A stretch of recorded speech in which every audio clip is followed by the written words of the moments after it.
Hi all, Dory here with Loaves and Fishes, and I apologize for the length of time it's been since I uploaded a video.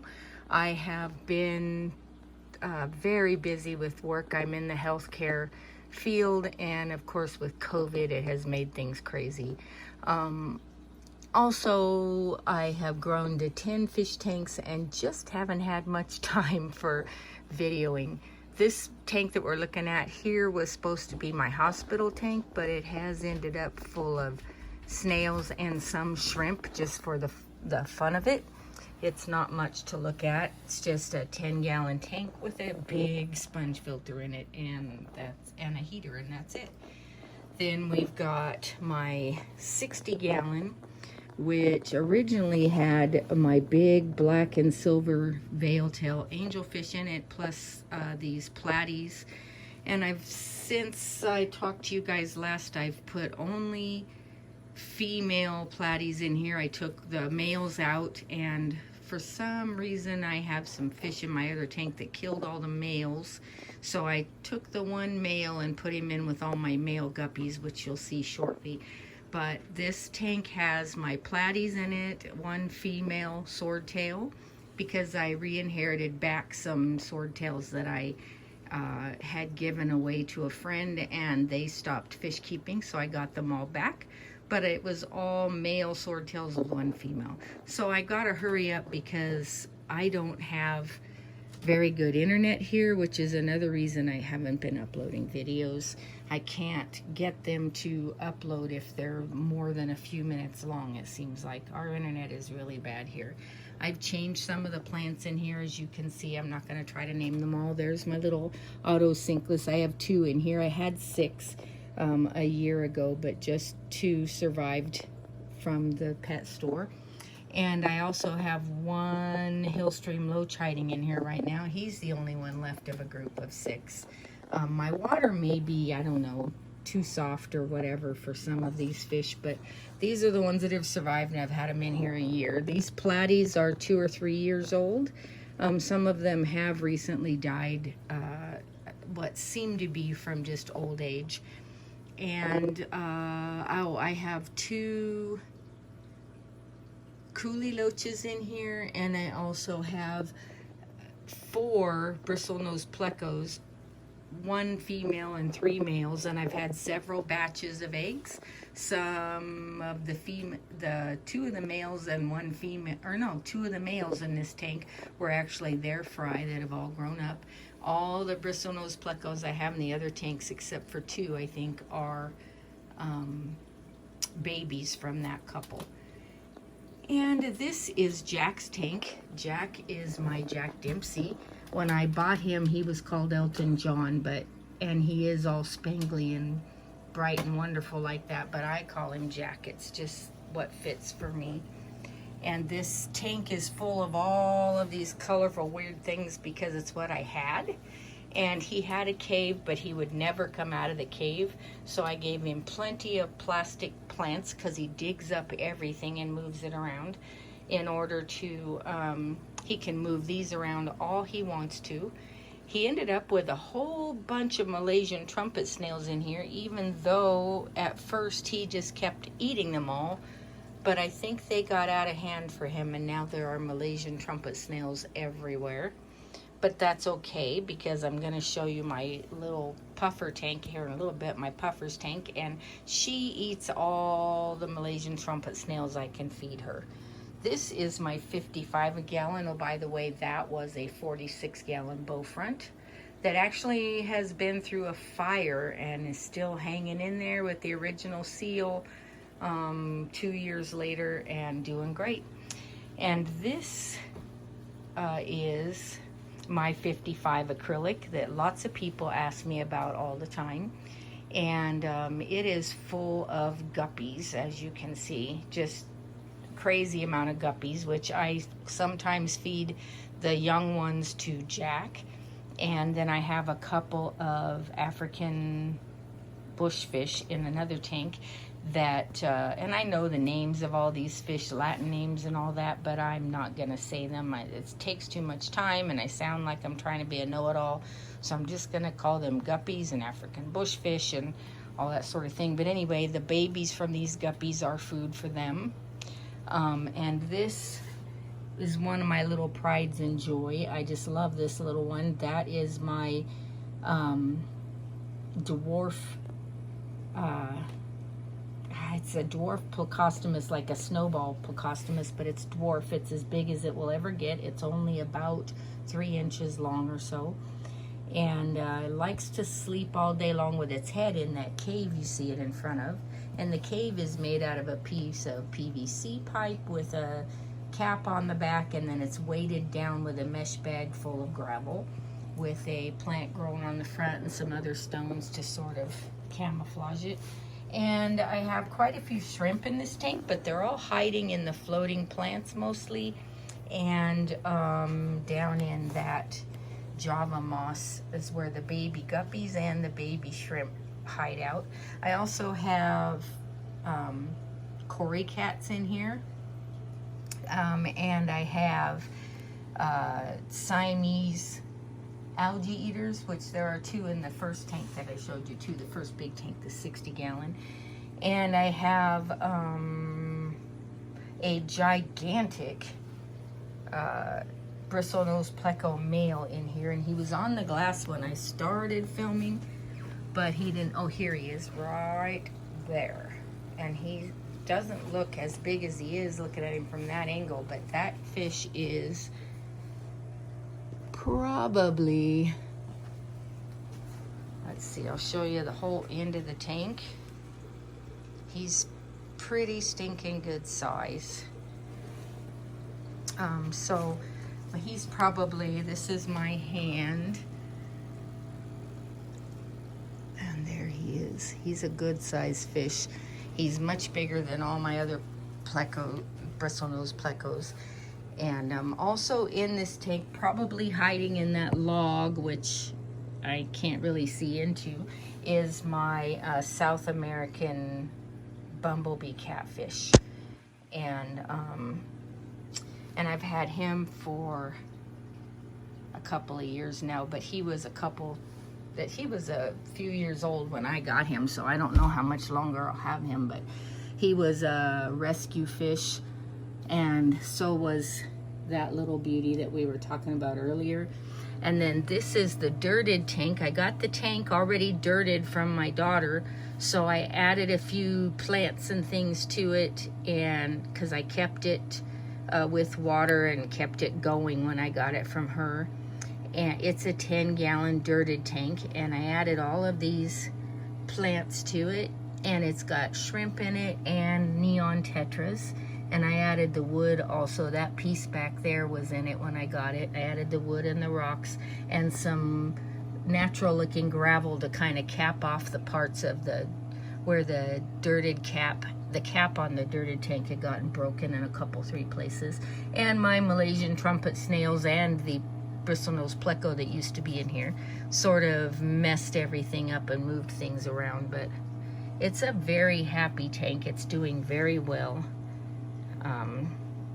So that's my dirted tank. And then over here is my figure 8 puffer. It's in a very lightly brackish, I believe it to be haven't measured the salinity in a while, but it's a lightly brackish tank. And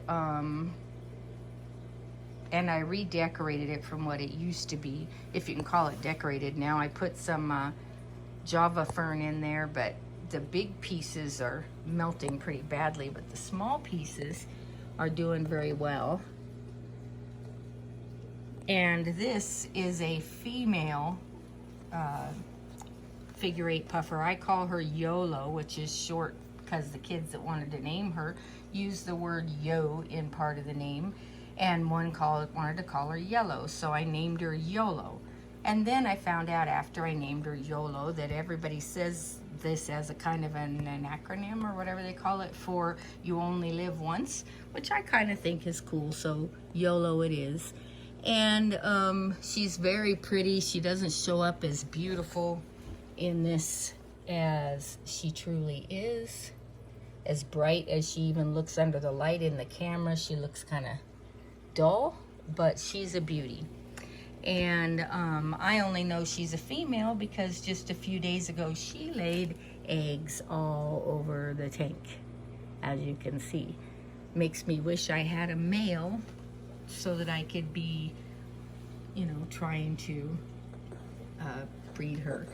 And then I've been putting Malaysian trumpet snails and pond snails in here for her to eat. And of course, and I've had her over a year, maybe 2 years now. I can't remember for sure, but it's 1.5 years or 2 years. And I've been feeding her both kinds of snails, which she totally loves, and she's pacing the glass right now because I'm too close to the tank and it bothers her.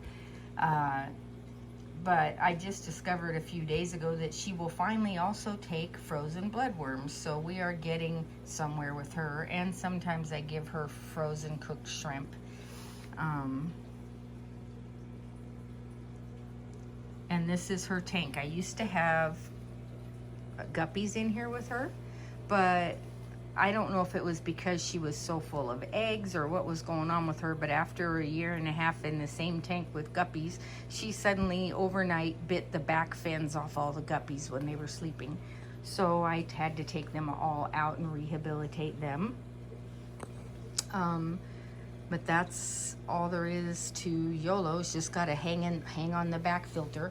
Oh, and I forgot to tell you that my husband, for my birthday this year, for this 55-gallon, it no longer has a hang on the back on it because my husband bought me a canister filter for it.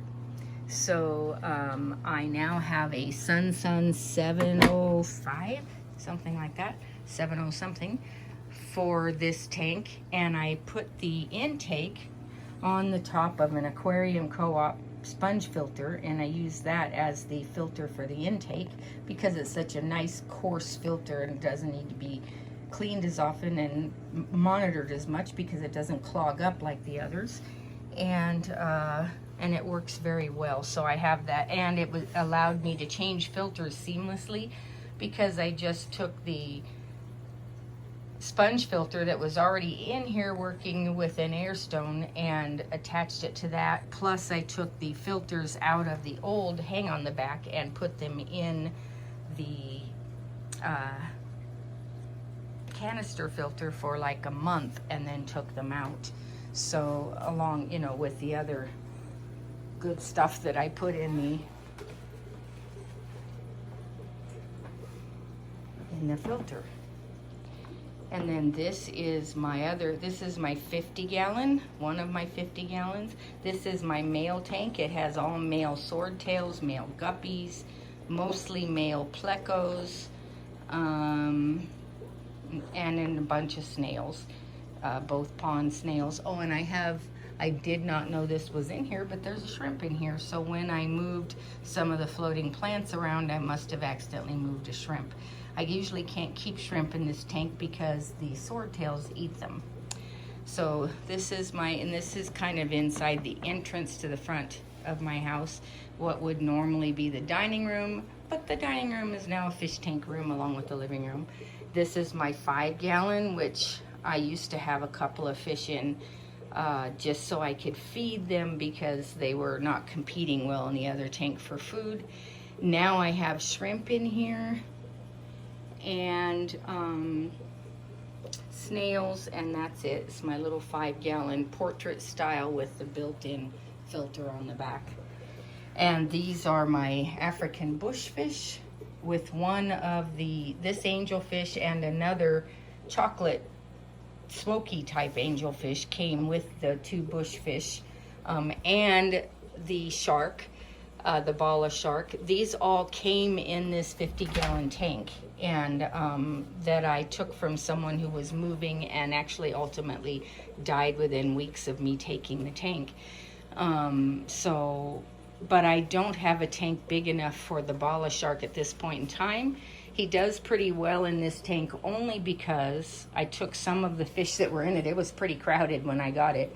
Took them out. There was another angelfish. I took that angelfish and put it in, actually ultimately with my black and silver veil tail, and they became a mating couple. So this one's in here by itself with the 2 African bushfish, the Bala Shark, and a bunch of the baby bristlenose plecos that I didn't have any place else to put. That one, the largest one, came in this tank with all those other fish. Oh, plus there is a gold spot pleco, which is probably 10 inches long, that came in this tank a year and a half or 2 years ago, who was too big for this tank, and I took him out also, along with the little dwarf Hypancistris or whatever it was in the other room, the spotted snowball looking one, and the little bumblebee catfish, the South American bumblebee catfish. All those came out of here, believe it or not, out of this 50-gallon. But I think how they pulled it off and how I'm still pulling it off is, number 1, water changes, and number 2, there's a really nice hang on the back. I'm sorry for all the filth. I need to clean the tops of my tanks, but there's a really nice hang on the back filter. And there's also a big air pump running 2 stand pipes on a pretty deep under gravel filter. And then these were all plastic plants, but I put this Amazon sword in here because it was not doing well in my other tank. I don't know if it was, what the cause was. No matter how much I fertilized it or anything, it was not doing well anymore. It was dying back over and over again. So I put it in here, and you can see all the new growth that's doing very well in this tank. Go back around to the 50-gallon. My gold spot pleco actually hides down in this cave that used to be Jack's cave. And you can see his head right there. He's probably, and his tail is way back here. You probably can't see it very well, but there's his tail. He's probably a good 10 inches long, and he was at least 8 when he came in that other tank. But anyway, like I said, I think they pulled it off because they had an under gravel filter, a really good setup, and a good hang on the back. I keep them all cleaned up pretty good, and this is the back side of the 50-gallon that's inside the front door, along with those other ones over there. And this is my last tank. And this is my angelfish, my mated pair of angels. This tank here has a small leak at the top, so I can't keep it full, but it's the only tank I have for these guys for right now. I have a lot of floating plants in here because I wanted to keep the bottom bare to make it easier to clean. And I keep it pretty warm because they're in breeding condition, and they breed about every 2 weeks and keep eating the babies. So we'll see, or the fish, they eat the eggs just about time for the things to become wigglers almost every time. So we'll see if they get the hang of it yet. But this is my big male. Once again, this is my hand. And this is my male. He's pretty good size, even though he's clear on the back of the tank from my hand right now. And there's the female, is the smoky chocolate one. This one I bought when he was about silver dollar size from a pet store down in Red Bluff, and he was healthy and beautiful even then, but look at him now. Isn't he just gorgeous? And they just really want to make babies. And I've tried putting other things in there for them to lay on, but they always insist on either the intake for the hang-on back or the tube on the sponge filter. They won't hardly put them anywhere else. So anyway, I'm gonna try to find one of those ceramic cones or something to put in there. And we'll see if eventually they actually make babies or if they keep eating them. But I had to put them by themselves because they were terrorizing the community tank that they were in. So this is a 26-gallon tank I got from a friend. and it really needs to be taken apart and resealed, but I don't have the time or the energy. And so these two have this tank to themselves with, and it doesn't look so great, like I said, because it's not full all the way, but it won't stay full. When I fill it up into here, it actually leaks out of the seal up here all the way and runs down the tank onto the cabinet. And speaking of which, the cabinet we bought, it's a cabinet for a huge fish tank, pretty huge anyway, about 150 gallon fish tank that someone handmade many years ago. And I bought it through, I think, Facebook Marketplace from some people up here in my community. And instead of keeping 150 gallon on it right now, I have a 26 gallon on it. But I bought it for the cabinet space because I was running out of places to put all the fish equipment that comes from having this many tanks. So that was 1, 2, 3, 4, 5. Sorry about all the mess. It is just after Christmas, you know. 5, 6,